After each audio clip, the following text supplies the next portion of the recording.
เขาเอาศพมาป้องไหนเนี่ยเอาศพมาป้องหน้าวัดเนี่ยจ้ะนี่นะคะบรรยากาศนะคะวันนี้นะคะเราก็มางานข่าวดำนะคะเนี่ยค่ะ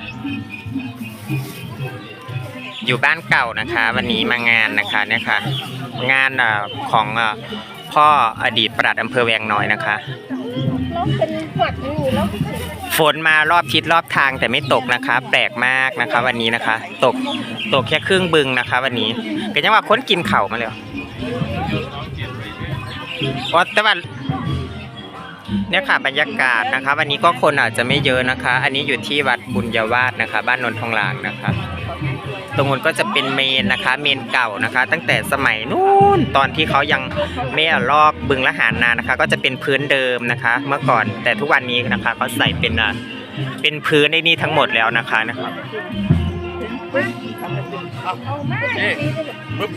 อะไรโอ้ยไม่มีตัวเลยไม่รู้จะเอาตัวไหนนะจะมีไหมจะไม่ซื้อออกตัวไหนหรอกซื้อตัวไหนมันยังมีถือรางวัลที่ 1ตัวมันถือว่าเนี่ยค่ะบรรยากาศนะคะบางคนก็ถามนะคะว่าบ้านเก่าคืออะไรนะคะบ้านเก่าก็คือบ้านเก่า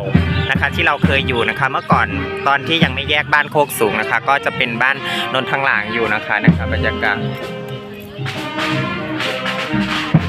อันนี้ก็กำลังแห่ขบวนศพมานะคะโรงเรียนบ้านแวงหน่อยน้องแวงหน่อยเดินไปนี่ก็กำลังแห่เคลื่อนขบวนมานะคะขบวนศพของพ่อพานะคะนิยมชื่นนะคะใส่ขบวนยังว่าเห็นอันนั้นมาคือยังว่าเห็นเจ๊วันนี้มางานอะไรหรอคะเจ๊เพียนวันนี้มางานอะไรกันไอ้ยาวันนี้อยู่ใกล้ก็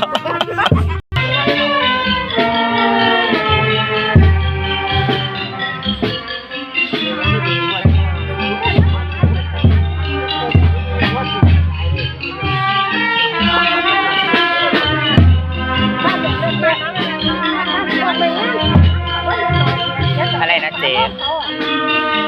มีเพียนเจ้าว่าเป็นงานก็ไม่เ